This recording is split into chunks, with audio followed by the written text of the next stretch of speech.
Greetings, citizens from the rolling hills of the bluegrass. There's a couple of documentaries out there about World War I, and I think if you use the other website, and I hate to keep doing that, but they're not over here. They're not on BitChute.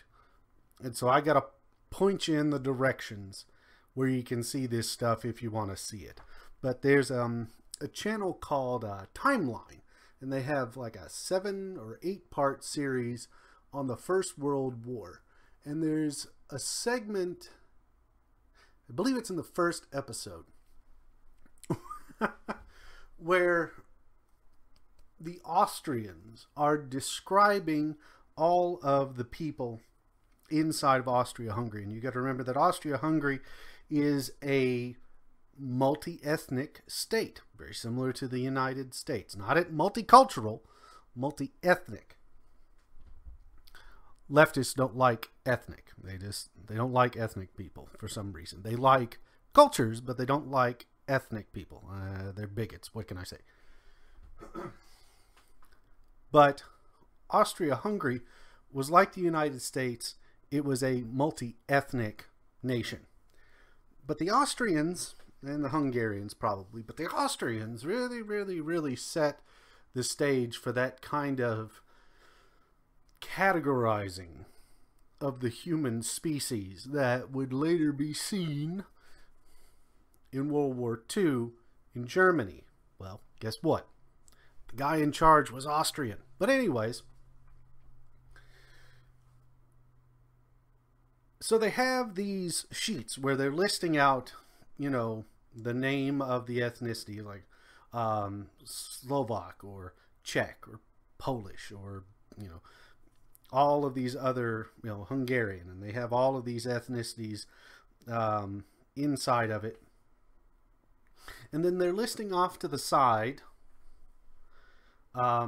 character traits, generalized, totally unscientific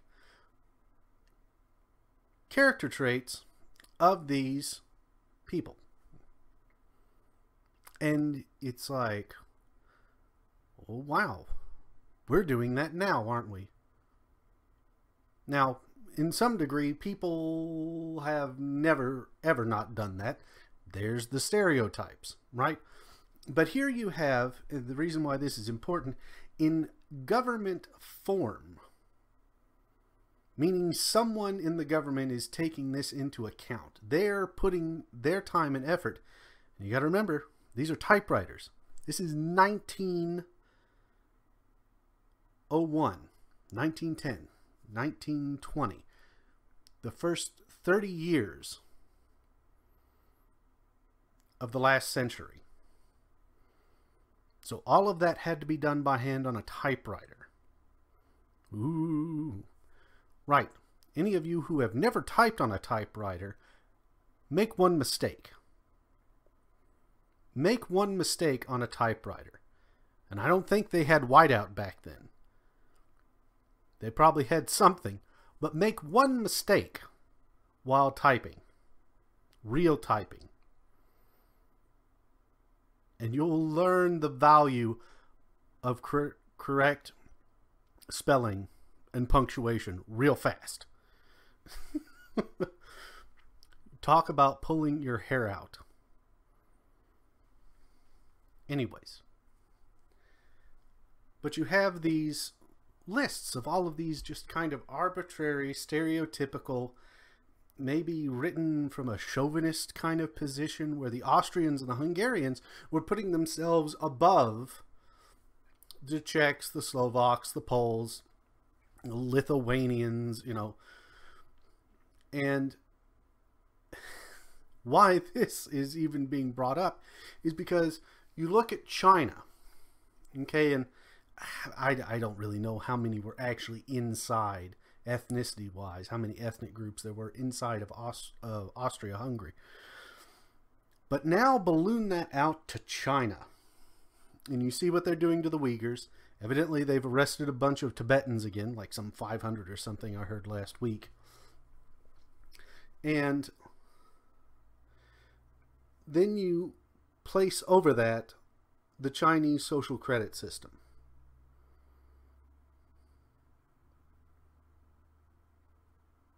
Well, what does that look like? And we know that Google is arm in arm with China.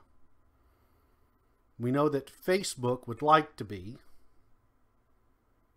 more than what they already potentially are. I don't even know. But, I mean, it's just all of these companies, they're rushing to China's gate. They're trying to get in through that Great Wall. And everything you do with China comes with strings attached. It's just how it works. I'm an artsy fellow. I'm also a nerd, so video games are in the mix, and you have no idea how many video games have been destroyed that I've stopped playing the moment that I realized that in some form or fashion, these people are in bed with Chinese corporations because they want that China money. Money, M-O-N-E-Y, China money, not the other thing that sounds real close. But you think about the credit system and how it can be applied, and then you look at the social justice warriors and all of the categories that they had going on, and they're still about. They're in the mix. They're just quiet right now because BLM has taken the forefront. It's their time on the front line. And you wonder, what would something like that look here? And what would something like that look on a larger scale? Right? Where would we be? So that brings me, I sat down and I came up with my own little social credit sheet. You can all fill it out. Enjoy yourself. Really kind of, flesh yourself out. Learn who you are. Really get in there. Really get in there and learn who you are. Because it'll probably tell you a lot of something, but it's definitely going to tell the people who want this information something. And imagine if all of us had to carry something like this with us, or if whenever our driver's license are scanned, this is pulled up. And this is just the few that I sat down and thought of. This initial sheet could be massive. Just the initial sheet. Now imagine the kind of bureaucracy that it's going to require to keep this sheet updated past a certain point. Right? Really think about it. How many people is it going to take to keep track of 340 million Americans? You want to talk about a bureaucracy? This is metastasis or metastasis. That word, whatever that word is, metastasizing. Where the cancer grows. Think about the size of the government that it would require just to keep track of this set of information.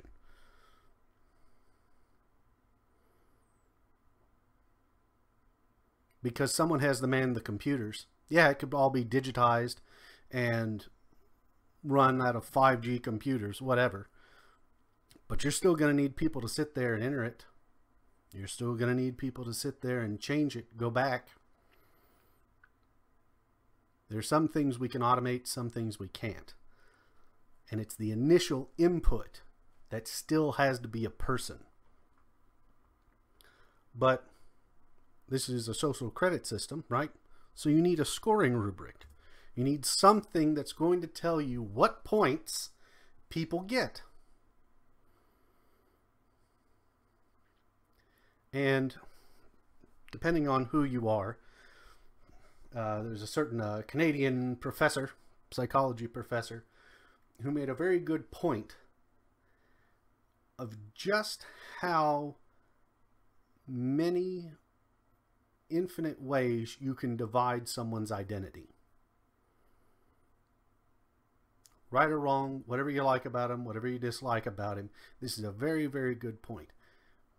because there is such a finite amount of the way we can be divided into our individual self. There are that many categories that can go into the scoring rubric. And it can go deep, really far, all the way down, where you're trying to really figure out who someone is. But remember, this kind of stuff is based on stereotypes, right? The word of the day, the flavor, is nuance. But does nuance even begin to touch how complex each of us are? Does it even come close? It may, or it may not. We don't know because it's not been put to the test. Where do we really want this to go? Because it's infinite, if we understand it correctly. We could be sliced and diced into so many individual pieces that how in the world are we even going to know how to put ourselves back together?